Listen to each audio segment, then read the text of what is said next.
Hello dear students. Let us begin with the NEET pattern questions 2019.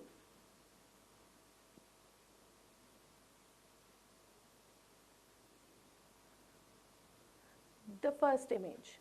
This is actually, as you can see, is a pterygium. So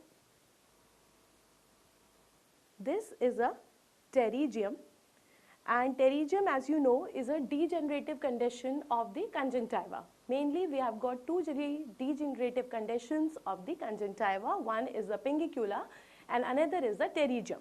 Now, what is the most common cause of vision loss in the patients with the pterygium? Whether it is the cataract, whether it's glaucoma, whether it is the obscuration of the visual axis, or whether it is the astigmatism. So if you see here, always this pterygium acts as a wing-shaped fold of the conjunctiva over the cornea. Now because it's a wing-shaped fold which is encroaching from the conjunctiva to the cornea, basically it is first pressing the cornea, and that is why the earliest loss of vision which is occurring with the pterygium is actually due to the pressing of the cornea, that is due to the astigmatism. Now, what is the type of astigmatism that can occur with the pterygium, and what are the other things which can actually decrease the vision in cases of pterygium? Now let us see what happens here. Because it is a defect which is coming from the temporal side and it is approaching nasally, basically it is crossing the limbus and it is pressing the cornea from the horizontal side. Therefore, what happens? The vertical curvature is more than the horizontal curvature. Therefore, vertical curvature is more than the horizontal curvature, and that is why this type of astigmatism is what you called as with the rule astigmatism. Therefore, it is called as with the rule astigmatism. So now we know that the most common cause of vision loss which is occurring in the patients of pterygium is astigmatism. Not only the astigmatism, we also know that it is actually the with the rule type of astigmatism. Now what do you mean by with the rule astigmatism? As I told you, whenever we have got astigmatism, it is mainly of two types. It can be the regular astigmatism or it can be the irregular astigmatism. Now as the name suggests, irregular means where no definite criteria is followed. But in cases of regular astigmatism, we have got the cylindrical error at least in two meridians, that is M1 and M2. Suppose I take two meridians M1 and M2.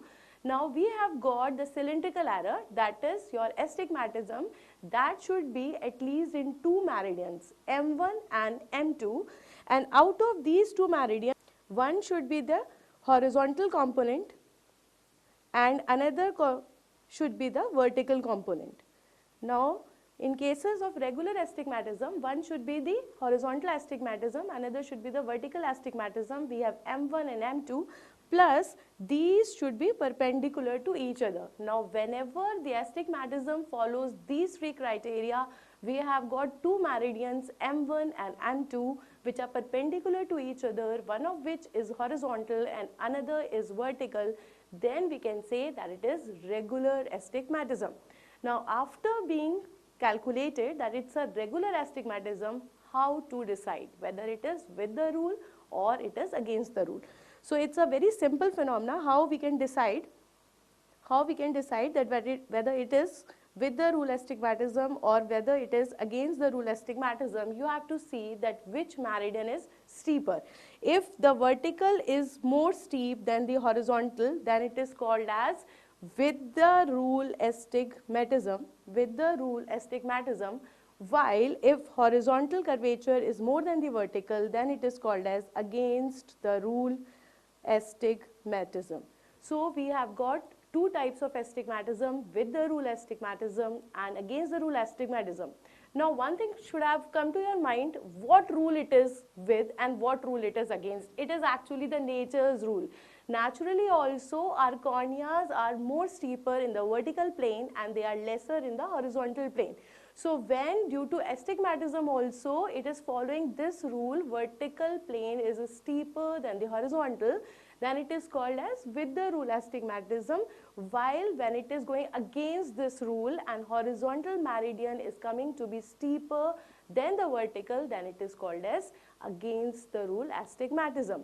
So as for this question, the pterygium, because it is growing in the horizontal fashion, as you can see here, it is growing in the horizontal fashion, pressing the cornea hard. Therefore, vertical curvature comes out to be more steep in comparison to the horizontal, and therefore it is with the rule astigmatism. Yes, no doubt, after some time when it will be crossing this pupillary axis, then there will be obscuration of visual axis also. So, earliest as well as most important, these are the two things. The earliest loss of vision which is occurring with pterygium is due to the astigmatism, while the most important cause of vision which is occurring in pterygium is the obscuration of visual axis. Now coming to the next one.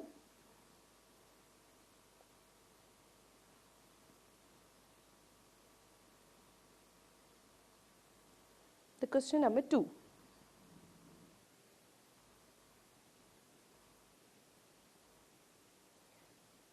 Now here you are being shown a instrument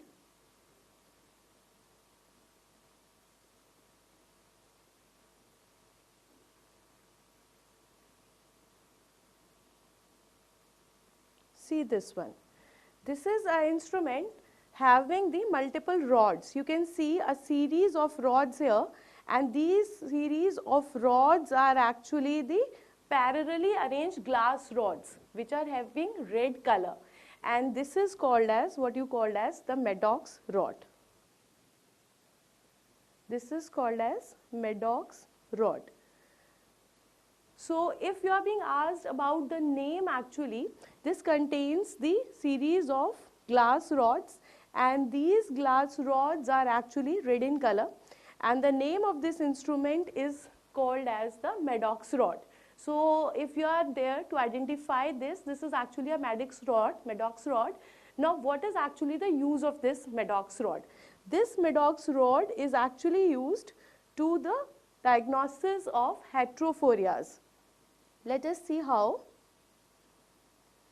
This is used for the diagnosis of the heterophorias.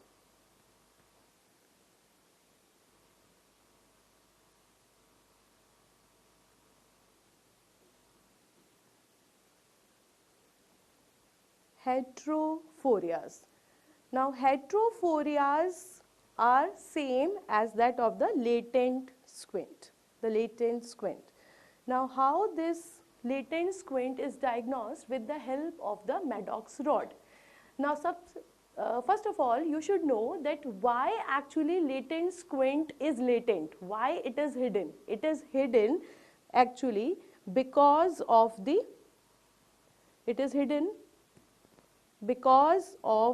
fusion. So that means still the fusion is present in the patient, and that is why the latent squint is not manifesting. That means if we try to break this fusion, or we are able to break this fusion by anyhow, we are able to manifest this latent squint. Now let us see how this will help in manifestation of this latent squint. Now what happens? This Maddox rod, what it will do actually, it will convert a point source of light,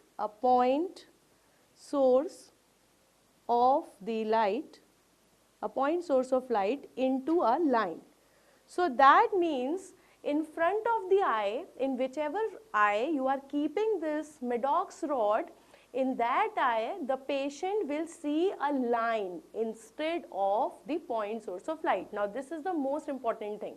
So that means, suppose we have got this test, this is the eyes of the patient, and we are using the Maddox rod in front of one of the eyes. Now what will happen? The eye from which no Maddox rod is there, In this eye, the patient will see a point source of light, while in the other eye, the patient will see a line. So there will be dissociation. There will be no fusion, because for fusion we require the simultaneous perception. If you remember, there are three prerequisites of binocular single vision. First is your simultaneous perception, then is the fusion, and third is the stereopsis. Now, when we do not have the simultaneous perception, that means we cannot have fusion also. In order to break this fusion, what we have done, we have kept this rod called as the Maddox rod in front of it, and what you have to do actually, you have to place this rod in such a way that the axes of these rods are parallel to the axis of the squint. So if you feel that patient has horizontal squint, you have to keep it horizontally. If you feel the patient has a vertical squint, you have to keep it vertically. Now what will happen, in one eye the patient will see a point source of light, while in the other eye the patient will see a line. Now let us see how to do the interpretation of the squint from this Maddox rod. Now what will happen, the patient is able to see this red dot from the normal eye where there is no Maddox rod, suppose like this, and in the other eye the patient is seeing a line. Now if the patient is orthophoric, the line and this point source both will be in the same axis because there is fusion. Fusion is present. So if you are getting this kind of view, that means here there is no squint, there is orthophoria. While if you are not getting these two things in a same line, we are not having the dot as well as the line in the same axis, that means there is presence of squint. So first thing, we are able to diagnose the presence of squint with the help of this Maddox rod. Now let us take the second option. Suppose, so we saw that how in the case of orthophoria, both will be present in the same axis. Now suppose the patient is having the squint and there is heterophoria, we will not get now both these things in the same axis. Now the line that we are getting from the eye in front of which the Maddox rod was placed, this line can be either in front of this dot or it can be behind the dot. Now how to diagnose this?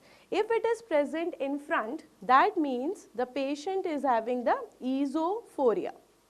That means the patient is having the esophoria, that is the convergent squint.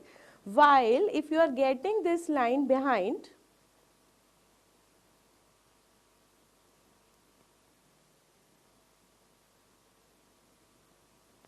something like this, then in that case the patient is having the exophoria. Now one thing which is important to notice here is whenever you are having the horizontal squint, actually whenever you are having the horizontal squint, in those cases you will get the vertical lines. So if you are getting the vertical lines, that means the patient is having horizontal squint. Now in the horizontal squint we can have two things, we can have eso or we can have exo. So in cases of eso you will get in front out from the outer side, while in cases of exo you will get on the inner side. Now what about the vertical squint, the hyper and the hypo? Let us see. Now if the patient is having vertical squint, the patient will show the horizontal lines. Now what will happen in cases of horizontal lines, actually, suppose this is a red dot. Again, if the patient is not having any squint, what will happen? You will get a line which is in axis with this red dot. That means again the patient is orthophoric, there is no squint. Now if the patient is having the vertical squint, what about that? If the patient is having the vertical squint, what will happen in this case? Now there are two options, either there will be hypertropia or there will be hypotropia. If it is hypertropia, then you will get a line which is below this red dot. This is called as hypotropia. While if you are getting a line which is above, if you are getting a line which is above this, something like this, then this is called as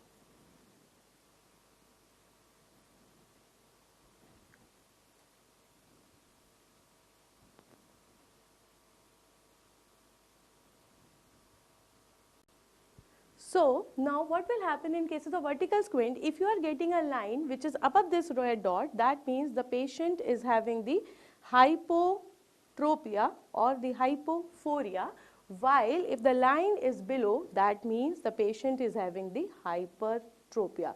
So again, this is a very important test because it will tell you not only the presence of the squint, but also it will help you to find out the type of squint. It tells you whether the latent squint is present or not. Number one, that means it helps in the diagnosis of hydrophorias.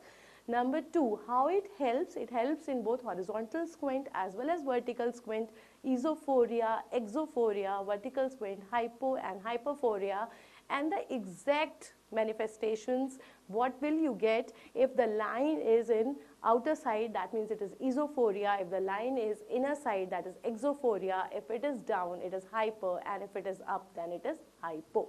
So this was the Maddox rod test. Now coming to the next one.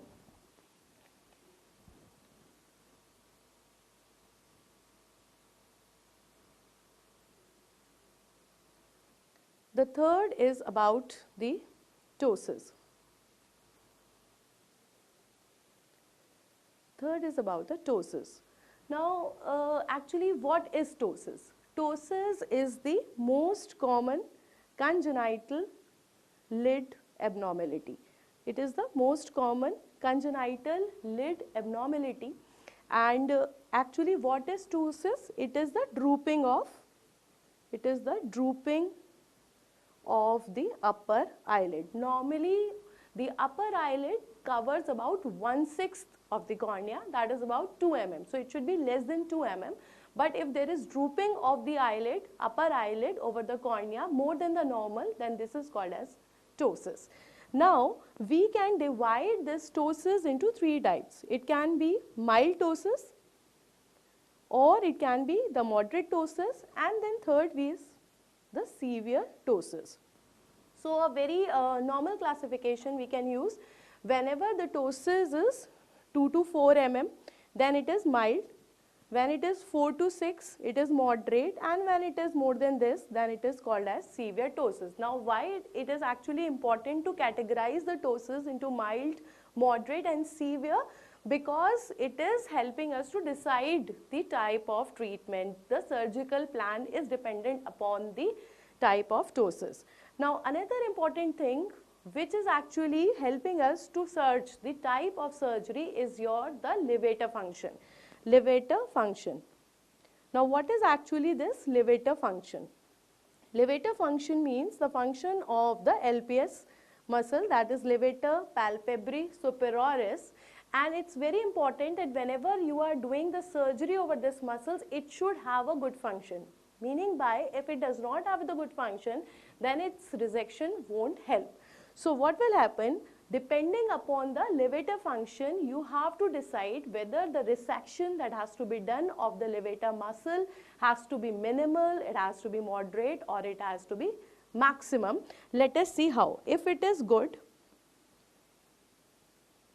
or it's fair, or it can be poor. Poor, I can say that it is poor or it is no function of the levator muscle. Now what will happen? How we will decide how much of the levator resection has to be done? Now if it is good, then you have to do very minimal of the resection, that is only 16 to 17 mm. If it is fair, then you can do from 18 to 22 mm, and then for no, you can do for 23 to 24 mm. So this is actually the amount of levator resection. What is this? This is amount of levator resection that has to be done in cases of the ptosis depending upon their function. If it is good, we have to do the minimal resection of the muscle, that is 16 to 17 mm. If it's fair, we have to do better than 18 to 22, and if it's no or very poor, then you can do maximal resection, that is 23 to 24. Now, how to decide that which surgery to be opted? Let us see. First of all, if you have got only mild ptosis. Now, if the patient is having only mild ptosis and that too with the good levator function, then what to do, which is actually the most common aspect, the most common cause of the ptosis is the congenital ptosis, and in congenital ptosis what we are getting usually is the mild ptosis, and these people have the good levator function also. So that means the most common surgery that we are doing is for this mild ptosis along with the good levator function, and here we are doing what you called as fascinella cervet surgery.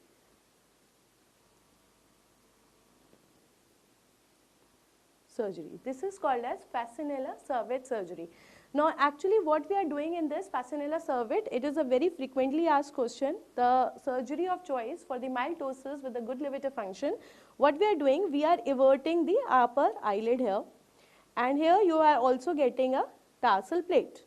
Now what is happening, to this tarsal plate is attached the muscle. This muscle is actually the Muller's muscle. So a Muller's muscle is actually attached here.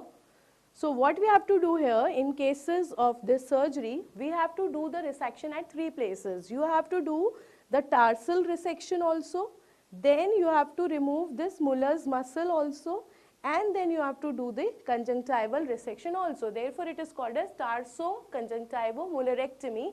So what we do, we are doing the resection of the upper end of the tarsal plate along with this Muller's muscle along with the conjunctiva. So this is what you call as fascinella cervet surgery. Now what are the other things that we can do?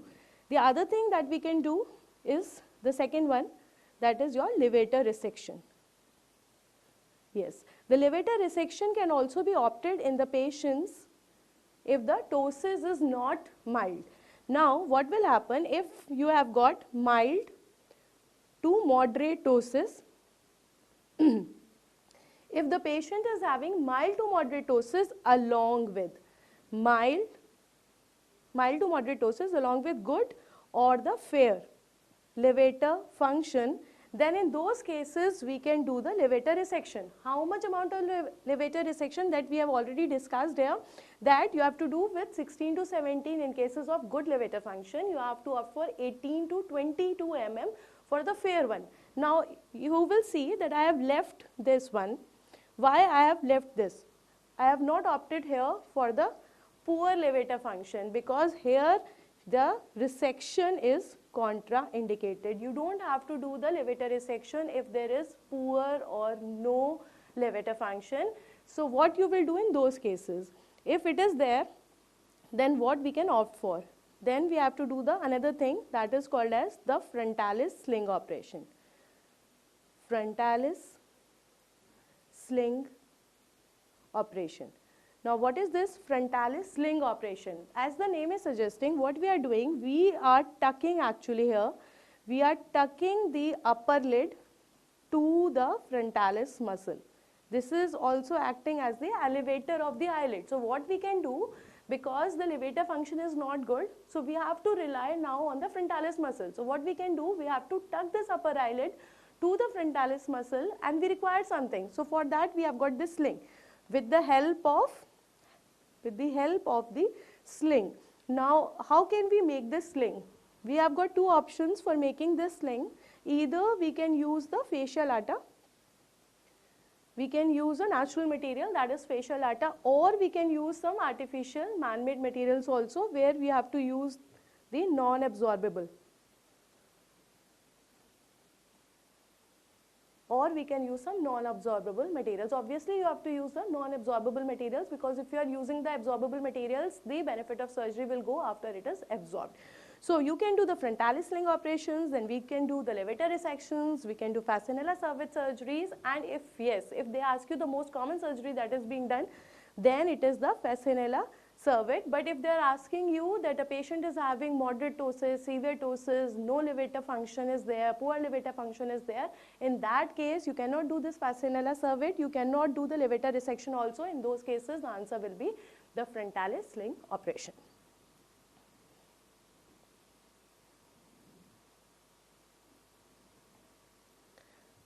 Now the other important thing, how to diagnose, how to prescribe the spectacles, and how to assess that whether this spectacle prescription is with the rule astigmatism, it is against the rule astigmatism, it is simple astigmatism, it is compound astigmatism, and whatnot. So let us take a very crisp and quick review of astigmatism with respect to these things.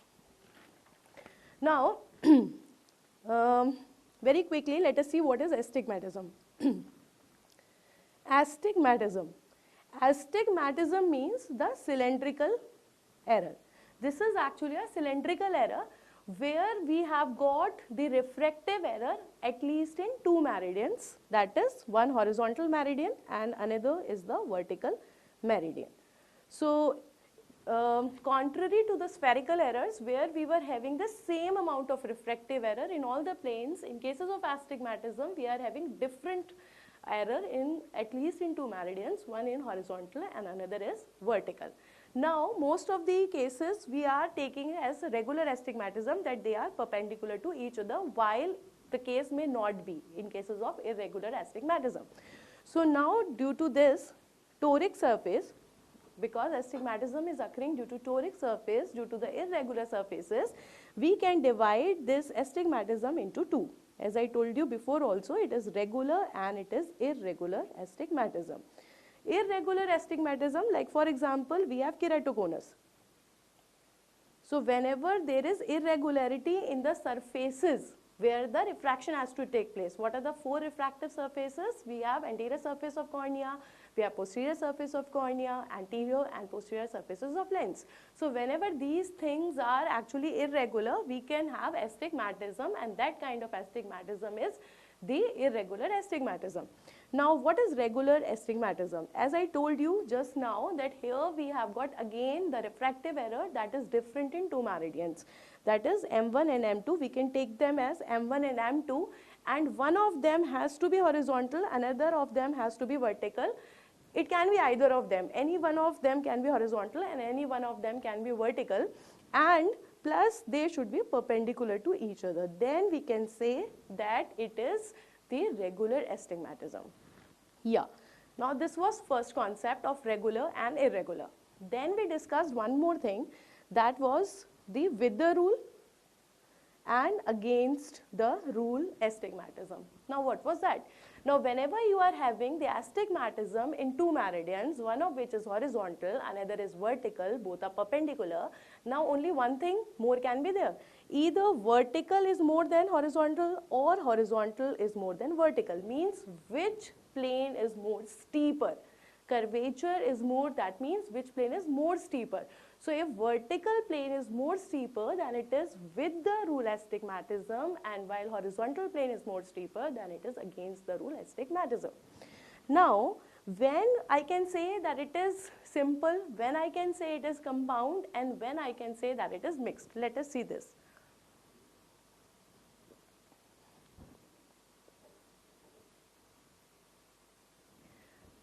Now let us see what is simple, what is compound, and what is mixed. Now, simple means, as the word say, it is simple. Simple means when only one meridian is involved, either M1 or M2. Either of the meridians is involved. It can be a horizontal meridian, it can be a vertical meridian. So when only one meridian is involved, it is simple, as the name indicates. Then what is the meaning of compound? Compounds were the elements also. Compound always means two. So that means whenever two meridians are involved, means both M1 and M2. Now look at the difference. Here either of them, simple means either of one meridian is involved, either M1 or M2, while compound means both. So here I will write either, and here I will write both. Okay. Now what will happen when it is involving only one meridian, either horizontal or vertical? Now what will happen? That means in other meridian there is no refractive error. When in another meridian there is no refractive error, that means the patient will have plane. So in one meridian there will be error, and in another meridian it will be plano lenses that will be used. While here we will use the lenses in both the meridians, right? Now, the refractive error that is present in either of the meridians, horizontal or vertical, it can be either minus or it can be plus. That means either it can be myopic in that plane or he can be hypermetropic in that plane. So now if you catch a back, if it is minus, then it is myopic. If it is plus, it is hypermetropic. That means if the patient is having the plane lenses or he is having the plano glasses in one plane and he is having a negative cylindrical error in other, then that means that he is having simple myopic astigmatism. While on the other hand, if he is using the plano in one and he is having the plus correction in other, then he will be having simple hypermetropic. So minus with plane or plus with plane. This is simple astigmatism. So for example, if you are getting, for example, let me give you one example here. Suppose the patient is coming to you with -2 diopter cylindrical at 90 degree. So he is having only one refractive error in only one plane, that is in 90 degree. That means it is simple. He is having -1, that means it is simple myopic. If it was plus, then it will become hypermetropic.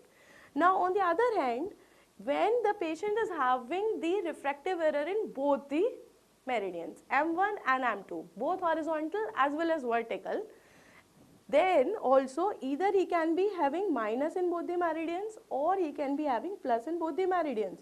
Means in both the meridians the patient is either myopic or in both the meridians patient is hypermetropic. So now I can say the patient may be having compound myopic astigmatism or he can be having compound hypermetropic astigmatism. Now what is the difference between the two? The difference is that in simple, one is plane, other is minus or plus, while in compound, in both the meridians it is minus or in both the meridians it is plus. Now this was simple till now. Even in compound it was simple, but now the problem comes when it is the third one. Let us see what is that. It is the mixed one. Now what does this means, mixed? The name itself is saying that it is mixed. That means here again both the meridians are involved, that is M1 and M2, but because they are mixed, so one is minus and one is plus. Either of one can be minus and either of them can be plus. So it can be mixed astigmatism, it can be simple myopic, simple hypermetropic, compound myopic and compound hypermetropic astigmatism. So we can classify them as simple myopic, simple hypermetropic, compound myopic, compound hypermetropic along with the mixed astigmatism. And as far as clinical picture is concerned, you will have the least symptoms. Again a very important MCQ, we will have the least symptoms in what you called as mixed astigmatism. In cases of mixed astigmatism, we will have least symptoms. Now after combining all these concepts, let us see how to tell whether it is mixed, whether it is compound, whether it is simple, with the rule and against the rule. So let us take some examples. Now suppose we are taking this example. The first is +3 diopter at 90 degree and +5 at 180 degree. So if you see here, can you tell me what type of astigmatism it is? See, here both the meridians are involved, therefore it is compound, yes, easy. And both are plus, therefore it is hypermetropic astigmatism. So I can say that it is a compound hypermetropic astigmatism. Now other thing which they can ask, whether it is with the rule or it is against the rule. So let us see how to define this. Now to define this, whether it is with the rule or whether it is against the rule, you have to find the retinoscopic findings. Now other thing which is important is that the error will always act, the power will act always perpendicular to its axis. So the +3 which is at 90 degree will actually act at 180 here, while the +5 which is at 180 degree will act at 90 degree. So here we have +5. So this will be the findings. Now in order to find whether it is with the rule or it is against the rule, so this is vertical and this is horizontal, you have to find whether vertical is steeper or whether horizontal is steeper. So it is lesser the plus, more is steeper. Lesser the plus sign, lesser is the power of plus sign, more steep it would be. So I can say now, therefore horizontal is steeper here. Therefore horizontal is steeper. Therefore it is against the rule astigmatism. Let us see once more, because here it was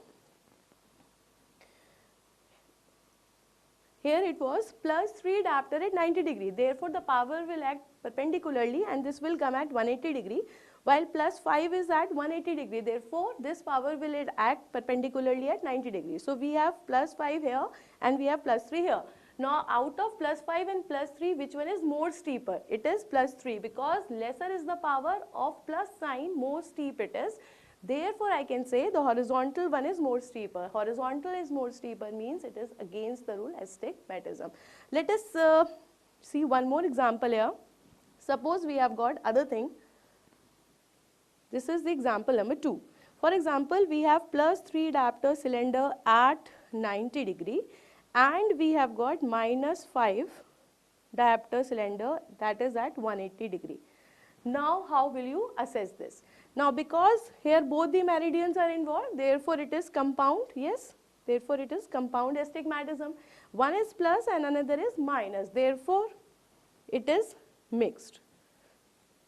So I can say now that it is a mixed astigmatism because it is involving both the meridians. If they were same, if either of them were plus, then it would have compound hypermetropic. If either of them were minus, then it would have been compound myopic. Now because they are different, one is plus, another is minus, therefore it is not compound, therefore it has shifted to the mixed astigmatism. Now let us see whether this mixed astigmatism is with the rule or it is against the rule astigmatism. So let us draw the retinoscopic findings. Plus 3 is at 90 degree, therefore its power will act here, plus 3 diopter, and minus 5 at 180 degree, therefore it will act perpendicularly, so therefore minus 5 here. Now out of the 2 plus, lesser was the plus, more steeper it was, but out of the minus and plus, it is the minus which is more steep. It is minus which is more steep. Therefore I can say that vertical curvature here is more than the horizontal and therefore it is with the rule astigmatism. So this is how you can find out whether it is with the rule astigmatism, against the rule astigmatism, simple, compound and the mixed astigmatism.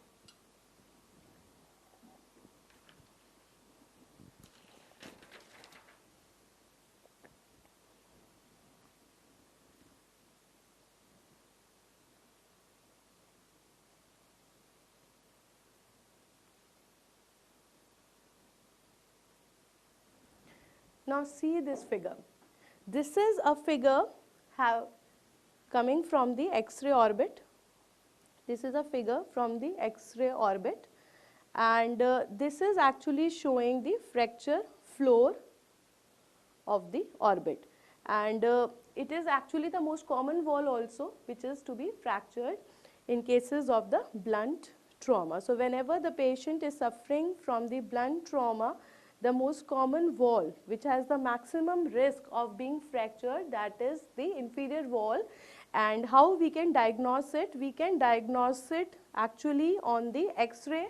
This X-ray orbit is done and the view. What is the view to be taken? The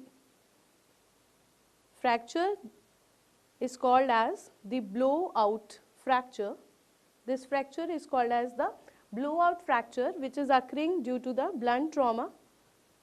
This is occurring due to the blunt trauma, and the orbit has the 4 walls. The 4 walls, that is the medial wall, the lateral wall, the superior wall and the inferior wall. And out of these 4 walls, the thinnest wall is this medial wall, while the thickest is this lateral wall, while the fracture is most common in cases of inferior wall, and this is called as the blowout fracture. Now we can diagnose this fracture by the X-ray orbit, and the view is called as the Waters view. Another important question is the view in which it is diagnosed. It is the Waters view, and what is this sign called as?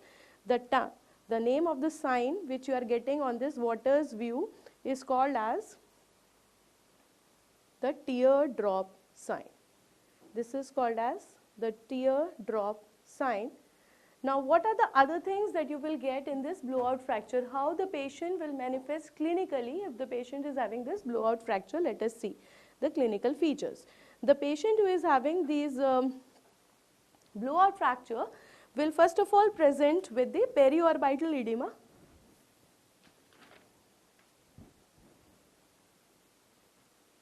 Now, as soon as there is a fracture, there will be edema in the peripheral area, and this area which is near the floor of the orbit will be involving the valve also.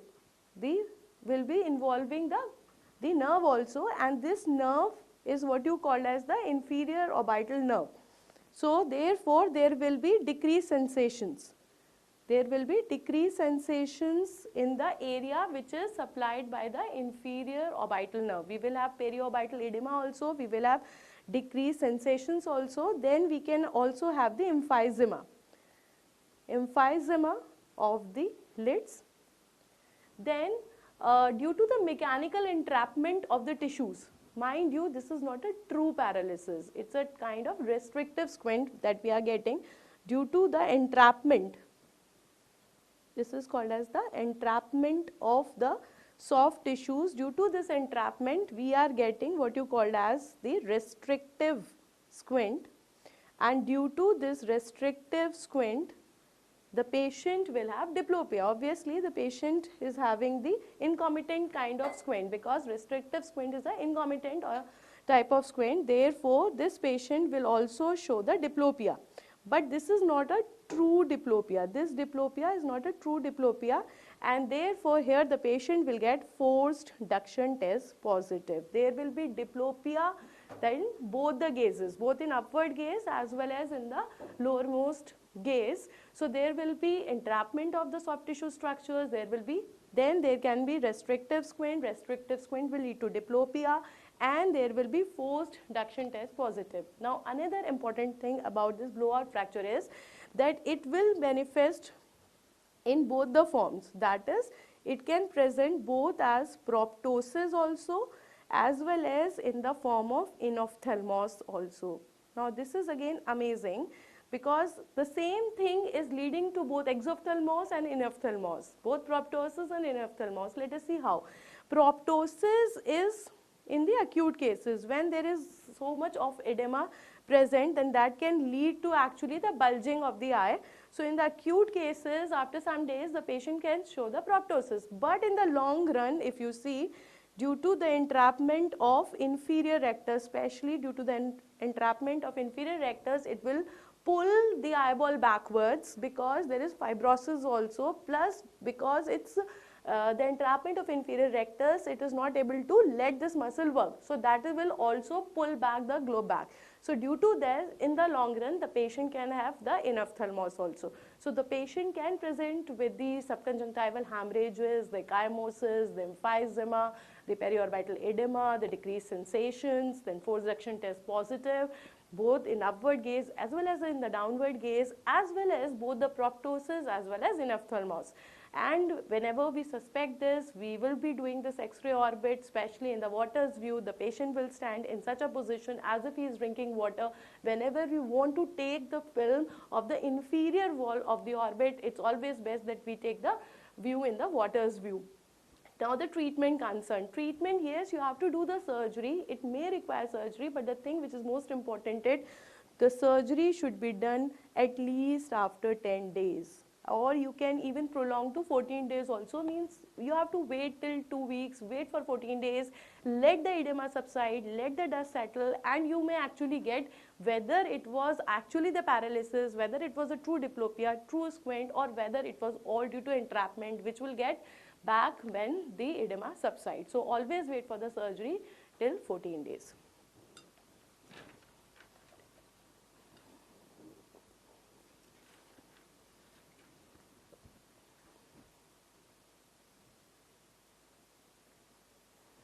Now the next one, the anti-glaucoma drug.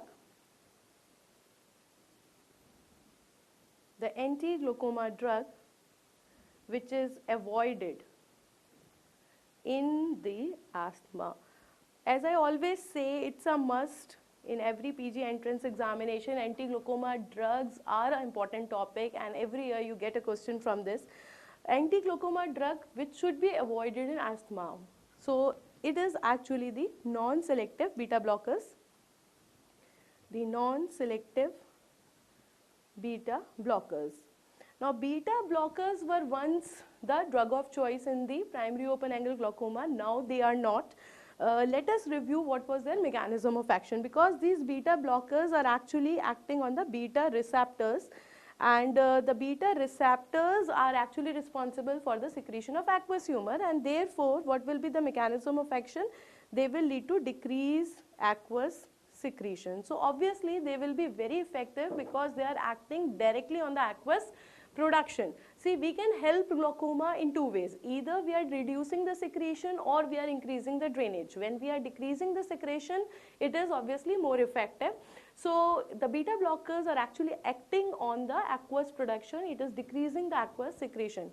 We can have two types of beta blockers. One, we have got non-selective beta blockers, and another is the selective beta blockers. The non-selective beta blockers, the most popular one is the timolol, and timolol 0.5% BD is actually still the most popularly used drug nowadays. Even when it is not the drug of choice, still we are using this timolol as the drug of choice. Very convenient, very effective, but the only problem is the limitation in some cases. Now where it is avoided, or better, it is contraindicated.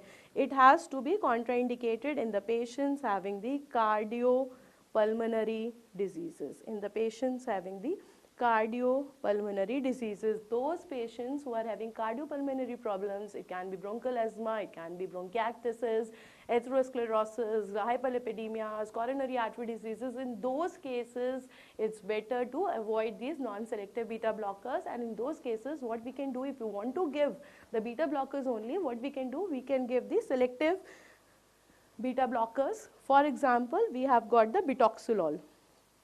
So in those cases, we can give the bitoxolol. Otherwise, timolol is a very good drug. So the drug that has to be avoided in the patients of the bronchial asthma is actually the non-selective beta blockers, or specifically speaking, the timolol. Coming to the next one now. The triad of toxoplasmosis. Toxoplasmosis is again important. It can occur congenital way as well as in the acquired way, and I always tell you the triad of congenital toxoplasmosis. C for congenital, as I always say, C for congenital consists of 3 more C's in its triad, and the first C is the convulsions. And why these convulsions are taking place? It was due to the hydrocephalus. Then we have got another C, that is your chorioretinitis. So we have another C, chorioretinitis. Just to remind, chorioretinitis is nothing but the posterior uveitis, and then we have got the third C, that is calcification. Now this calcification is actually taking place in the brain. So it is the intracranial calcification. So if you see, it is actually the convulsions which can also present with the congenital cataract. Another thing which is occurring in these patients who are having congenital toxoplasmosis, they can have cataract also. So I can say the convulsions with cataract can be a patient of toxoplasmosis, but it can be a patient of galactosemia also. So whenever you are getting a question on cataract with convulsions, don't get confused with toxoplasmosis.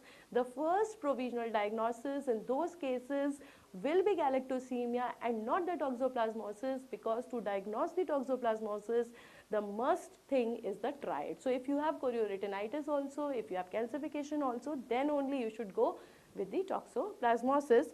And I cannot leave this because it is utmost important, the headlight in the fog appearance.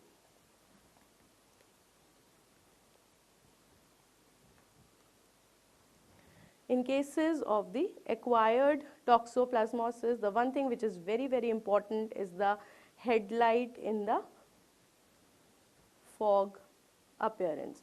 So this headlight in the fog appearance, because we are having a patch of chorioretinitis which is appearing in the vitritis. So fog is the vitritis, headlight is the chorioretinitis. So that is actually compared with the headlight in the fog appearance, and it is again a very hallmark feature which leads to early macular involvement in cases of toxoplasmosis. Now another triad that is important here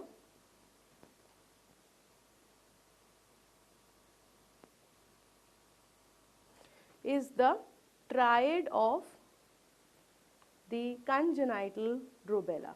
Another important thing which is occurring in the newborns at birth is the congenital rubella syndrome, as it is a part of the TORCH group of infections, and TORCH group again are very common in India, and that is why we have started giving even this rubella vaccine in the started giving this rubella vaccine even to the adolescent females, so that by the time they come to the reproductive age group they are already immunized, and therefore they have little or no risk of having this maternal rubella, because maternal rubella is not only a component of TORCH group of infections, but it's a most important and most severe cause of the congenital cataract.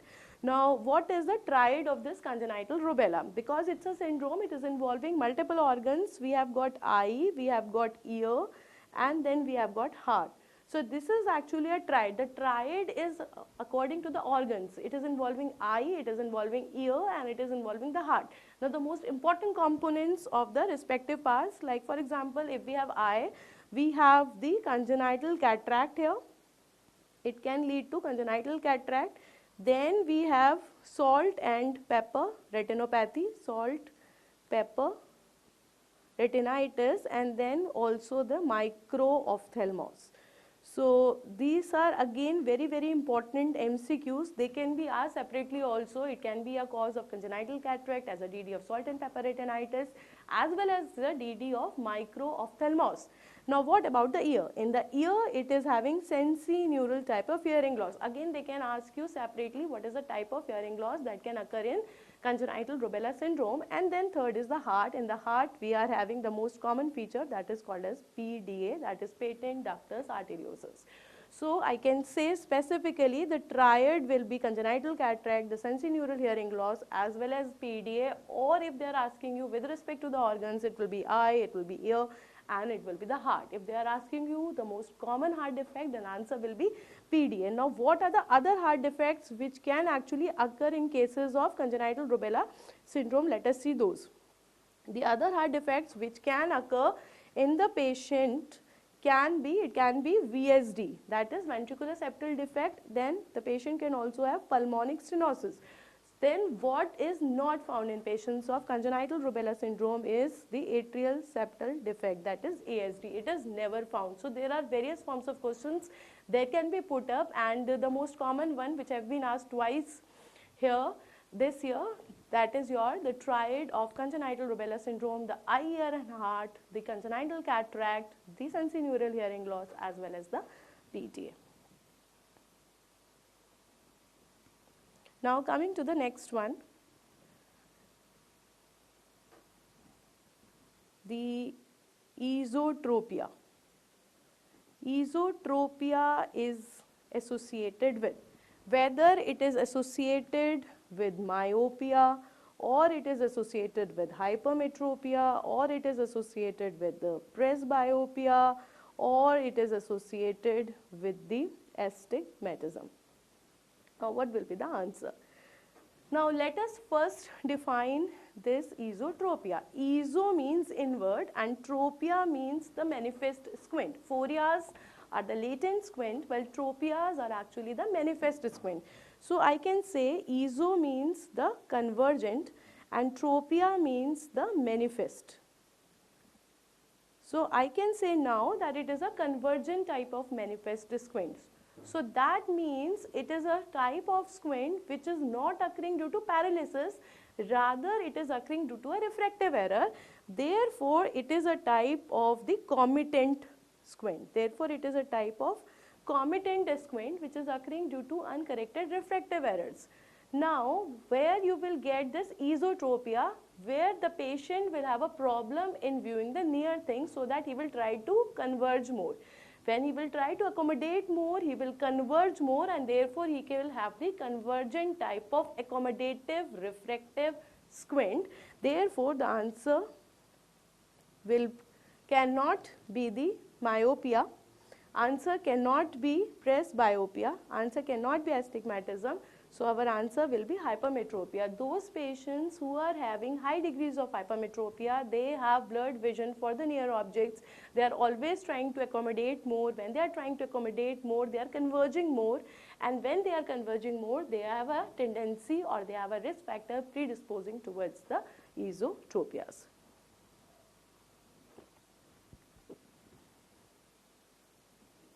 Now coming to the next one, that is your IV mannitol. The use of IV mannitol. We all know that IV mannitol is a osmotic drug, and being a osmotic drug, it is basically used in the emergency. So it is a very popular and very common drug which is used in the casualties because it's emergency of actions. The emergence of action is very, very fast, and whenever you want a quick relief, we use this mannitol. Now what it will do, and here because it is creating a osmotic gradient and therefore drawing out the water from the places where it is used, therefore how and where we can use. So the first indication where we can use this mannitol is your raised ICT. Whenever the patient is having raised intracranial tension, whenever the patient is having the raised intracranial tension, it can be due to space occupying lesion, it can be tumor, it can be trauma. The first thing that where we use the IV mannitol is the raised ICT. Then the what else? The other places where we can use is the acute congestive glaucoma. Acute congestive glaucoma again is an ophthalmic emergency, and whenever you require the sudden decrease in the intraocular pressure, one of the first drugs that we use is the IV mannitol. What it is doing? It is decreasing the vitreous volume. It is decreasing the vitreous volume. How? Because it is creating osmotic gradient so that water is coming out from the vitreous into the blood. Now because it is leading to the collection of the water from the vitreous to the blood, therefore it should be avoided in the patients who are having the heart diseases or the patients who are having renal diseases, because it can lead to fluid overload, and plus it can also be used in the conditions of renal failure where the kidney is not working. We can give the mannitol. So according to the order of priority, it has to be used in raised ICT, the acute congestive glaucoma, and then for the renal failure. According to the options, we can choose which one to go with. So in this present scenario, amongst the present options which were given, the answer will be the acute congestive glaucoma. Now coming to the other question, that is your ocular features. The ocular features of myasthenia gravis. Ocular features of the myasthenia gravis. Myasthenia gravis is a condition where there is a fatigue of the voluntary muscles. So because there is a fatigue of the voluntary muscles, therefore it is leading to most commonly the ptosis.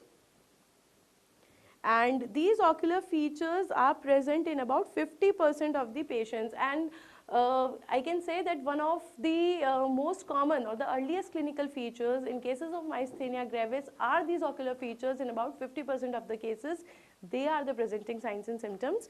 So we have ptosis, then after ptosis we also have what you called as the diplopia.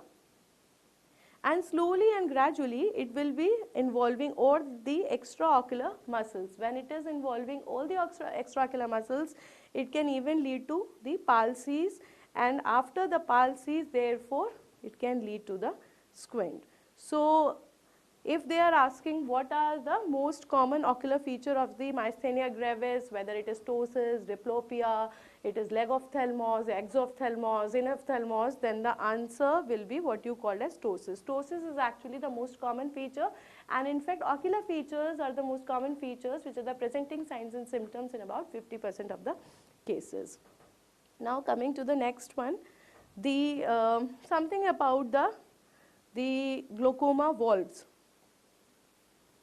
The glaucoma valves. Though they are not in much use nowadays, but still because of the question. Now these valves are actually used when even the filtration operation or the filtration surgery, that is the trabeculectomy, has failed. This is the ultimate surgery that we can do in the patients of glaucoma, the trabeculectomy surgery. Now if this surgery fails, then what we can do? Then what we can use is these glaucoma valves, and what we do is actually we apply a shunt. This is actually acting as a shunt. A plastic or a steel device is kept in the bleb, and this bleb is present in the superior temporal area, and this is actually acting as a connection between the anterior chamber and the subtenon space So this is actually what you called as the sit-on surgery. And though it's not very popular nowadays, we can do this, and these shunt surgeries can be walled also, they can be unwalled also. Most commonly we use the walled ones in order to maintain the unidirectional flow of aqueous humor. So if we feel that our bleb is not remaining patent, the passage that we created between the angle of anterior chamber and the subtenon space, what we can do, we can apply this device so that it can remain intact, and these surgeries are called as sit-on surgeries. One of the earliest valves that was used in India was the Ahmed glaucoma valve. It was the Ahmed glaucoma valve.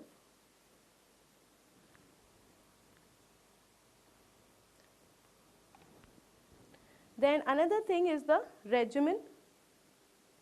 The regimen of the chemotherapy in cases of retinoblastoma. What is the most popular scheme of drugs that we are using for the retinoblastoma?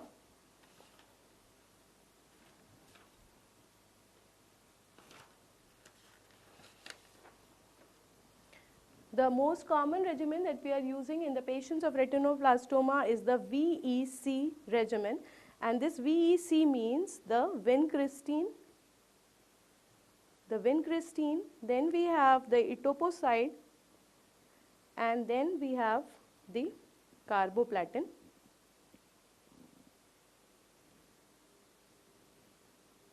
This is the most popular, and though we can use any two also out of them, but if they are asking you the whole 3-drug regimen which is used for the chemotherapy, and chemotherapy is mainly the drug of choice, it is the treatment of choice in cases of the bilateral retinoblastoma. Whenever the patients have bilateral retinoblastoma, the treatment of choice there is the chemotherapy. While in cases of unilateral retinoblastomas, especially in the advanced cases, it was enucleation that was the treatment of choice. So this is again a very important point. In the unilateral advanced cases, it is the enucleation which is the treatment of choice, while in bilateral cases, it is the chemotherapy. In the chemotherapy, it is the VEC regimen that is most commonly used, the vincristine, the etoposide, and the carboplatin. Now, other question is, they are asking you to identify the test. If you see here in the first picture, both the eyes are open and there is a squint. In the other one, they have occluded one eye. Now the name of this test is cover-uncover test. How to do this test? We have covered one eye with the help of occluder. Now you see, as soon as we have covered this eye, the eye under the cover will go into the deviation, while the other eye, which was under the squint, has taken the central fixation. So the moment we cover one eye, we have broken the simultaneous perception, and because now the simultaneous perception is broken, there is no fusion. When there is no fusion, therefore the latent squint will manifest, and the eye under the cover now will deviate towards the side of squint. Now we will not know this because the eye is under the cover. How can we come to know? When we uncover it. So as soon as we uncover this eye, the eye which has taken the deviation will move towards the opposite direction, so that it can again take the central fixation. So if it was in the convergent squint, it will move outwards. If it was in the divergent squint, it will move inwards. So when we cover the eye under the cover will take the deviation, while the other eye will take the central fixation. As soon as you uncover it, you will see the eye again moving in the opposite direction to take the central fixation. So by this cover and cover test, again not only we can diagnose the presence of the latent squint, we can also tell the type of squint, and somewhat we can also tell the amount of squint with the help of velocity with which it is coming again to take the central fixation. Thank you.